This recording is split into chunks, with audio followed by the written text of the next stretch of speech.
आज रविवार स्पेशल आमरस थाळी बनवली. स्वयंपाकाच्या सुरुवातीलाच एका भांड्यामध्ये 1.5 ग्लास पाणी घेतलं आणि 2 चमचे चहा पावडर घातली आणि पाणी चांगलं 2 ते 3 मिनिटांसाठी उकळून घेतलं आणि उकळलेलं पाणी गाळून छोलेमध्ये घातलं. हे छोले मी रात्रभर कुकरमध्येच भिजत घातले होते. आता त्यामधलं वरचं पाणी काढून टाकलं आणि हे चहा पावडरचं पाणी घातलं. त्याबरोबरच एक तमालपत्री, एक दालचिनी आणि एक मसाला वेलची घातली. कुकरला झाकण लावून मध्यम गॅसवर 6 ते 7 शिट्टी होऊ दिल्या. आता छोले शिजेपर्यंत पुरीसाठी कणिक भिजवून घेतली. त्यासाठी 1.5 कप गव्हाचं पीठ घेतलं.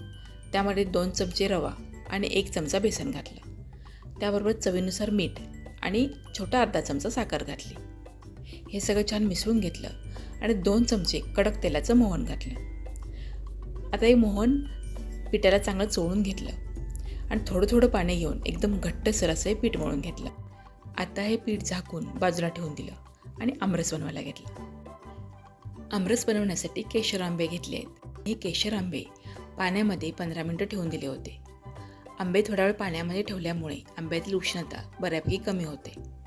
आता हे आंबे मी एक एक करून कोरडे करून घेतले आणि त्याचा गर काढून घेतला. हा गर मी मिक्सरच्या मोठ्या भांड्यामध्येच काढून घेतला, जेणेकरून जास्त भांडी पडणार नाहीत. इथे मी 4 आंब्यांचा गर काढून घेतला आहे. हे आंबे चांगले गोड आहेत, त्यामुळे मी इथे जास्त साखर वापरली नाही. फक्त पाव वाटी साखर घेतली आहे आणि अर्धी वाटी दूध घेतलं आहे. आता हा आमरस मिक्सरला चांगला फिरवून घेतला आणि एका भांड्यामध्ये काढून झाकून फ्रीजमध्ये ठेवून दिला. म्हणजे आपला सगळा स्वयंपाक पूर्ण होऊन जेवायला घेईपर्यंत तो छान थंड होईल. आता वरण भाताचं कुकर लावायचं आहे. तर वरणासाठी मी तूर डाळ स्वच्छ धुवून 10 मिनिटापूर्वी पाण्यामध्ये भिजत ठेवली होती. त्यामध्ये थोडंसं अजून पाणी घातलं, अर्धा चमचा जिरं, पाव चमचा हळद आणि 1 चमचा तेल घातलं. आता एवढ्या वेळेपर्यंत छोले शिजलेले आहेत, त्यामुळे कुकरमधले मी छोले काढून घेतले आणि त्याच कुकरमध्ये डाळ भाताचे डबे लावले. आता छोलेसाठी मसाला बनवून घेतला. त्यासाठी मिक्सरच्या भांड्यामध्ये 2 मध्यम आकाराचे कांदे लांब चिरून घेतले. त्याबरोबरच 1 मध्यम आकाराचा टोमॅटो, आलं, लसूण आणि कोथिंबीर घेतली आणि याची पाणी न घालता एकदम बारीक पेस्ट बनवून घेतली. छोले एकदम मऊ शिजलेले आहेत आणि चहा पावडरचं पाणी घातल्यामुळे छोलेला एकदम छान तपकीर रंग आला आहे. फोडणीसाठी एका कढईमध्ये 3 चमचे तेल घेतलं. तेल चांगलं गरम झाल्यावर त्यामध्ये जी टोमॅटो कांद्याची पेस्ट बनवली होती ती पेस्ट घातली. आता ही पेस्ट 2 ते 3 मिनिटांसाठी मंद गॅसवर परतून घेतली. आता या पेस्टचा थोडासा रंग बदलला, ती थोडीशी तपकीर दिसायला लागली की यामध्ये पावडर मसाले घातले. पावडर मसाल्यांमध्ये 1 चमचा मिरची पावडर, 1 चमचा धना पावडर, अर्धा चमचा जिरा पावडर, पाव चमचा हळद आणि पाव चमचा थोडासा हिंग घातला आहे.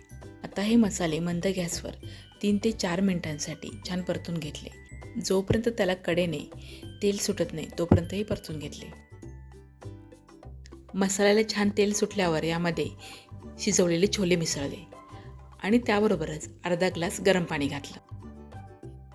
आता यामध्ये चवीनुसार मीठ, 1 चमचा किचन किंग मसाला आणि कसुरी मेथी घातली. आता गॅस थोडासा मोठा केला आणि पाण्याला चांगली उकळी येऊ दिली. पाण्याला चांगली उकळी आल्यावर गॅस कमी केला आणि झाकण ठेवून 3 ते 4 मिनिटांसाठी ही भाजी शिजवून घेतली. आता 4 ते 5 मिनिटांनंतर छोलेची भाजी तयार झाली आहे. ही भाजी आता थोडीशी पातळ दिसत असली तर ती थंड झाल्यानंतर थोडीशी अजून घट्ट होते. आता एवढ्या वेळेपर्यंत वरण भाताचा कुकर तयार झाला आहे.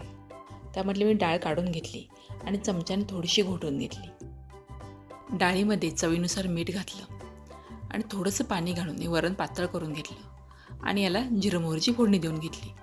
आतापर्यंत वरण भात, छोलेची भाजी आणि आमरस तयार आहे. आता फक्त पुरी करायच्या बाकी आहेत.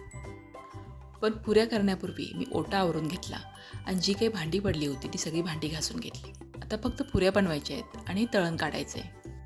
पुऱ्या बनवण्यासाठी इथे एक मी मोठ्या आकाराचा गोळा घेतला आणि त्याची एक पोळी लाटून घेतली आणि ही पोळी लाटताना पीठ किंवा तेल लावलेलं नाही, कारण पीठ जर चांगलं घट्ट मळलेलं असेल तर तेल किंवा पीठ लावायची गरज लागत नाही.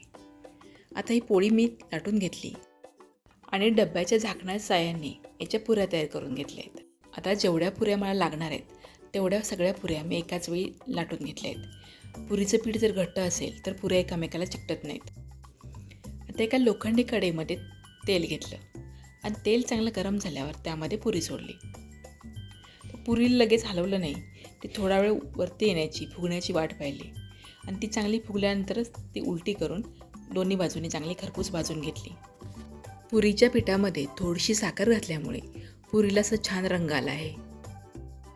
तर सुरुवातीला मी तेलामध्ये पुऱ्या तळून घेतल्या आणि त्यानंतर त्याच तेलामध्ये कुरडयाही तळून घेतल्या आहेत. कुरडयाबरोबरच दुधी भोपळ्याच्या वड्याही तळून घेतल्या आहेत. आणि दुधी भोपळ्याच्या वड्या कशा करायच्या याचा एक मी व्हिडिओ बनवला आहे, तो 2 दिवसापूर्वीच अपलोड केला आहे. मी कढईमध्ये थोडंसंच तेल घालून हे सगळं तळून घेतलं आहे, कारण खूप जास्त तेल घातलं की उरलेल्या तेलाचं काय करायचा प्रश्न पडतो. वड्या तळून झाल्या की संपूर्ण स्वयंपाक तयार झाला आहे. आता या संपूर्ण स्वयंपाकाबरोबर मी ताकही बनवलं आहे, कारण उन्हाळा आहे म्हणजे थंडगार ताक तर हवंच. संपूर्ण स्वयंपाक तयार झाला आहे. तर ताट वाढून घेऊ. ताटाच्या मध्यभागी गरम गरम भात, वरती पिवळं धमक वरण आणि साजूक तुपाची धार,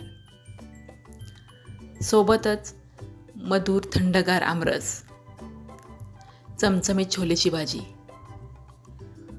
कुरकुरीत आणि खमंग दुधी भोपळ्याच्या वड्या, कुरडई, टम्म फुगलेली खुसखुशीत पुरी, वरण आणि थंडगार ताक. योग्य नियोजन केलं की घाई गडबड न होता सगळा स्वयंपाक अगदी सुग्रास आणि व्यवस्थित तयार होतो.